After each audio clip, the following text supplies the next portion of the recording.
A Dubai-based Indian billionaire Balvinder has been sentenced to 5 years in prison on the charges of money laundering. Dubai, the city of luxury, towering skyscrapers, and endless sunshine. But did you know that beneath all the glitz and glamour, there's a hidden world of crime that thrives in the shadows? You might think that a city like Dubai, with its strict laws and opulent lifestyle, would be immune to organized crime. But guess what? It's actually a hotspot for some serious underground activity. Ever wondered how global crime syndicates manage to operate in a city like this? In today's video, we're diving deep into the world of mafia and organized crime right here in Dubai. And trust me, you won't believe some of the stories we've got for you. It didn't happen overnight. The criminal underworld didn't just appear in Dubai all of a sudden. It slipped in quietly over years, while the rest of the world was watching the city grow into a global powerhouse. While cranes filled the skyline and billion-dollar deals were being made, something else was taking shape in the shadows. Dubai's rapid rise made it a magnet, not just for entrepreneurs and investors, but also for people with far less honest intentions. As money started pouring in, the city's position as a global trade and finance hub caught the attention of organized crime syndicates from all over the world. From Eastern European groups and African cartels to Asian triads, it wasn't long before these networks saw Dubai as a place full of opportunity. Not for flashy crimes, but for clever, quiet ones, the kind that leave no trail. A big part of what made Dubai appealing was its location. Nestled between Europe, Asia, and Africa, it's the perfect crossroads for moving goods, both legal and illegal.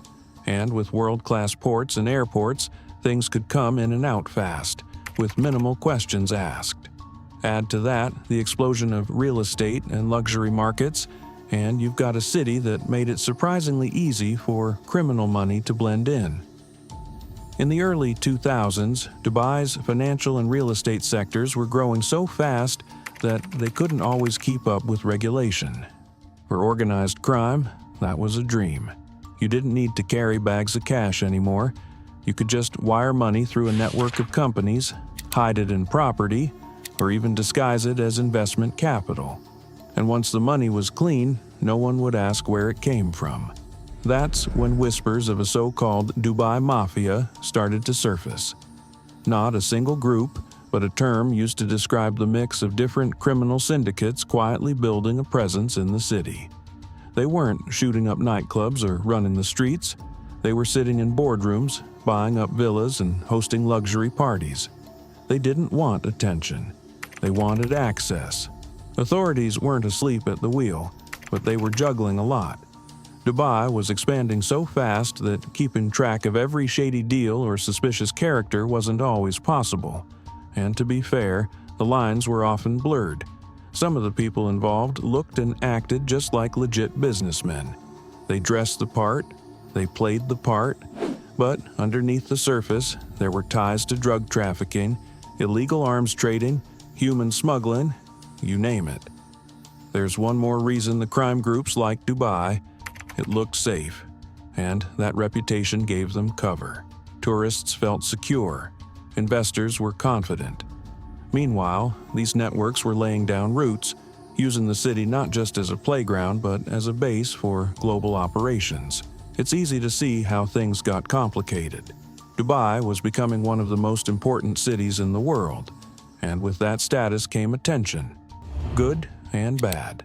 The criminal groups didn't control the city, but they knew how to work around it, finding loopholes and soft spots in a system focused on growth. And while some were eventually caught, many stayed under the radar for years. Some still are. While Dubai isn't exactly the first place you'd imagine for international crime lords to hang out, it's become a surprisingly popular base for some of the world's most powerful criminal syndicates. Over the last 2 decades, several major groups have found ways to slip into the city's financial and real estate systems, quietly, cleverly, and often without anyone noticing. One of the most well-known examples is the Kinahan cartel, originally from Ireland. This group rose to global attention for its role in large-scale drug trafficking and money laundering. Over time, senior members of the cartel relocated to Dubai, using it as a safe and luxurious headquarters for their operations. For years, they lived openly in the city's high-end neighborhoods, blending into Dubai's fast-paced international lifestyle. They weren't hiding in alleys. They were holding meetings in five-star hotels and driving around in supercars. Another major player with a footprint in Dubai is the Italian mafia, specifically the Camorra, based in Naples. Unlike the more old-school mafia types known for violence and intimidation, the modern Camorra has taken a more subtle approach.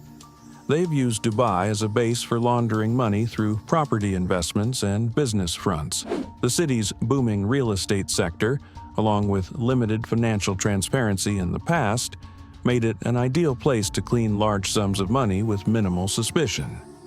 There's also the case of criminal groups from the Balkans, especially from countries like Bosnia and Serbia.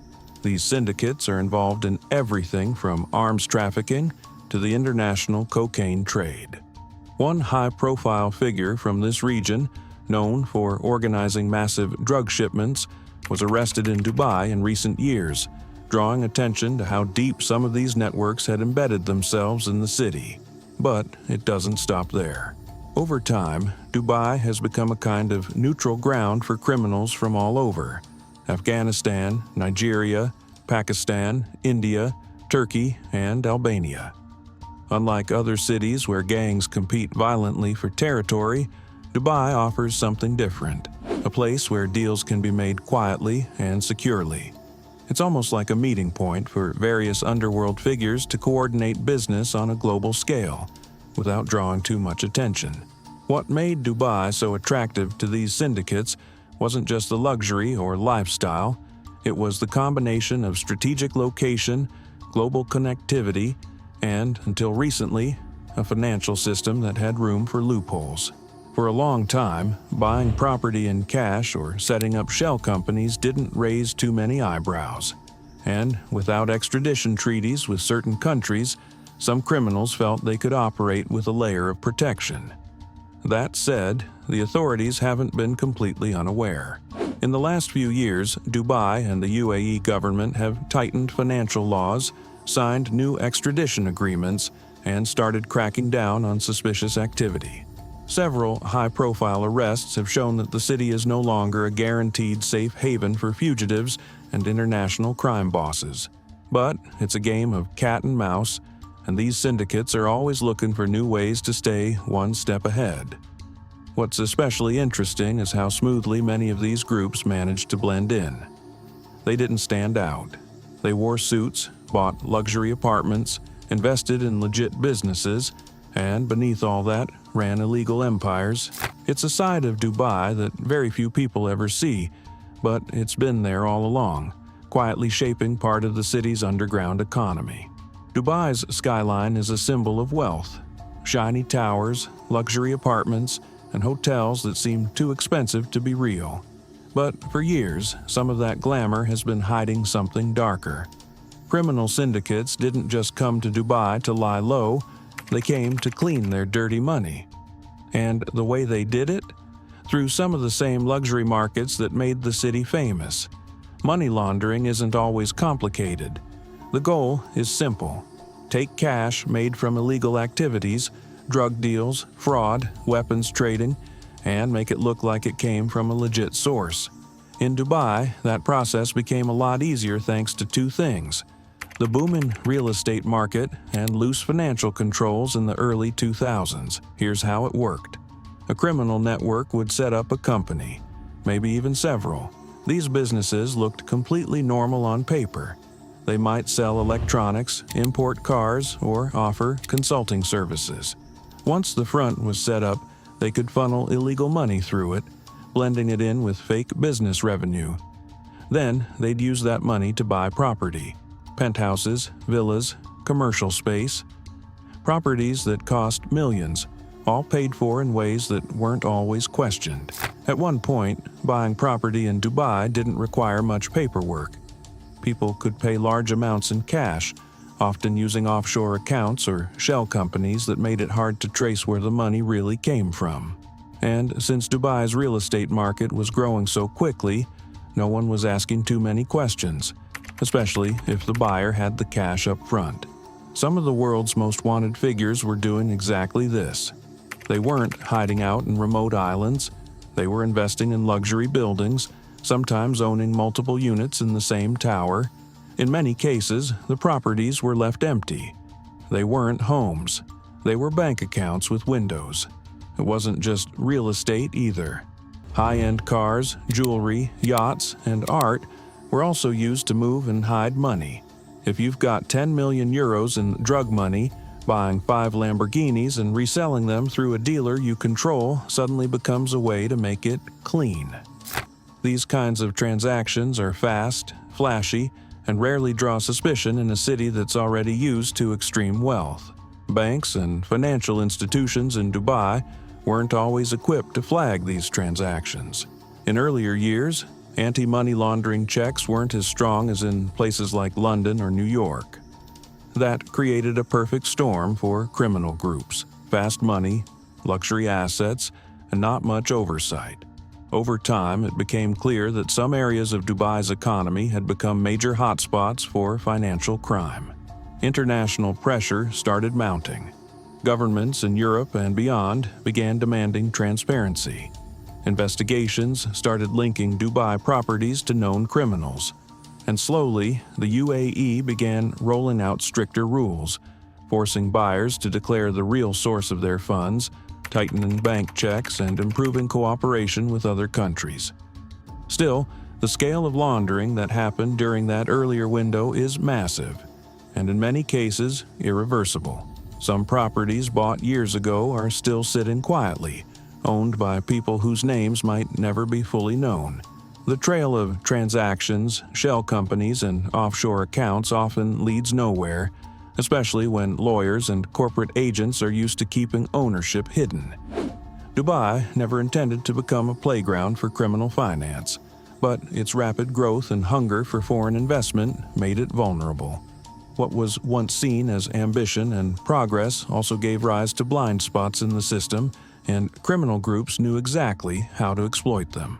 Coming up, we look at how some of these operations started to unravel, and how international pressure finally forced some of these crime lords out of hiding. For years, the criminal world treated Dubai like a safe zone, a place where you could live well, move money quietly, and stay out of reach. But that kind of peace never lasts forever. Eventually, someone always talks. Someone makes a mistake. And when they do, the whole network starts to shake. That's exactly what happened. As crime syndicates grew more comfortable in Dubai, their movement started to raise eyebrows. Not necessarily in the UAE at first, but in the countries they were operating from. Investigators in Europe began to notice that large amounts of drug money were vanishing into the Gulf. Names linked to major international busts kept showing up in Dubai property records. The puzzle pieces weren't just falling into place, they were being forced into place by pressure from the outside world. The turning point came when international law enforcement agencies started sharing intelligence more aggressively. European police forces, especially from countries like Ireland, the Netherlands, and Italy, began working with their counterparts in the UAE. Behind the scenes, deals were being made, information exchanged, and lists of wanted individuals were handed over. Dubai had long prided itself on neutrality, but ignoring these connections became harder as the evidence stacked up. One of the biggest shocks came when the world realized just how many high-profile crime bosses were living openly in Dubai, using their real names, enjoying luxury lifestyles, and in some cases, even running businesses. These weren't fugitives in hiding. They were acting like businessmen, using the city's image of wealth and safety to their advantage. But then came the shift. Dubai began to change its approach. It wasn't just about keeping up appearances anymore, it was about protecting the city's global reputation. If Dubai became known as a haven for dirty money, it risked losing foreign investment, tourism, and trust from international partners. That's when the arrests started. In a series of coordinated operations, several key figures connected to organized crime were taken into custody. Some were linked to drug empires, others to fraud and money laundering. Their names had been whispered about for years, but now they were being dragged into courtrooms. One by one, the illusion of untouchability began to fade. But it wasn't just about the arrests. Dubai began signing new extradition treaties, tightening money laundering laws, and implementing better systems for tracking suspicious financial activity. Real estate deals faced more checks. Banks were told to report unusual transactions more aggressively. For a city once known for its financial flexibility, the screws were tightening, and fast. Still, it wasn't perfect. Some criminals had already moved on. Others went deeper underground, switching tactics, using proxies, and becoming harder to trace. And some are still out there, hiding in plain sight, protected by layers of paperwork, offshore companies, and legal gray areas. Even so, the message was clear. The days of operating freely were over. Dubai was no longer going to look the other way. International pressure had done what few expected. It forced change in a city that had, for a long time, been seen as untouchable. But the story doesn't end there. Because as one door closed, some criminals found new ways in. And as authorities started cracking down, others were already adapting, quieter, smarter, and more careful than before. When the walls started closing in, the smartest players didn't run. They changed tactics. The big mistake some of these early crime bosses made was getting too comfortable, too visible. Once Dubai began tightening the rules and cooperating with international agencies, the ones who were too flashy got caught. But not everyone made that mistake. The more careful networks adjusted. They didn't just disappear, they evolved. Instead of parking millions in their own names, they began working through layers of middlemen. Lawyers, business managers, fake investors, people who looked legit on paper. These weren't criminals in the traditional sense. They were professionals offering services, knowingly or not, to clients with dirty money to hide. This gave the real masterminds an extra layer of protection. You could trace the money to a company, but the person behind that company was several steps removed. Shell companies became even more important. One company in one country would own another in another country, and that one would buy a flat in Dubai. By the time authorities tried to figure out who actually owned the property, the trail was cold. Or worse, legal. They also started investing in less obvious places. Instead of buying a dozen flashy penthouses in Dubai Marina, they'd go for mid-level apartments or small commercial properties spread across different areas. Nothing too eye-catching, nothing that screamed suspicious. And if the paperwork was clean, even better. Some began using cryptocurrency to move and store money. It's harder to track, faster to send, and easier to hide, especially when routed through exchanges based in countries with weak financial controls. It's not bulletproof, but it adds another layer of complexity to already murky finances. Another trick? Setting up seemingly legitimate businesses that act as cash funnels. A restaurant that never seems busy but somehow stays open. A luxury goods importer that rarely sells anything but keeps ordering stock. These types of fronts don't just wash money, they create the illusion of activity. And as long as the numbers look right, they can operate for years without raising suspicion. Even lifestyle habits changed. The days of gold-plated Lamborghinis and loud Instagram posts faded. The new wave of underworld figures keeps a lower profile. Nice homes, but not palaces. Business class instead of private jets. Meetings in cafes instead of yachts. If no one's looking at you, no one's asking questions. Behind all of this is one simple idea: stay invisible. These syndicates know they can't rely on the old ways. The game has changed, and they've adapted to play it quietly. In a city as busy and complex as Dubai, where money moves fast and appearances can be deceiving, that quiet approach works, sometimes too well. But even with all these changes, mistakes still happen. A dodgy email, a leaked name, or a disgruntled insider can blow the whole thing open. And when that happens, everything they've built, no matter how carefully, is at risk. The real question now is, who's still out there, and how close are the authorities to finding them? For a long time, it felt like these crime networks in Dubai were untouchable. They had the money, the lawyers, and the right connections. But then, slowly, cases started to surface. And when they did, the illusion cracked. Not just in Dubai, but internationally.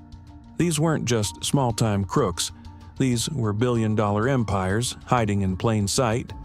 One of the biggest names to hit the headlines was Daniel Kinahan. Known as a key figure in the Irish Kinahan cartel, his name started popping up not just in law enforcement circles, but also in the world of professional boxing. He wasn't just hiding out. He was mixing with athletes and businessmen, building influence.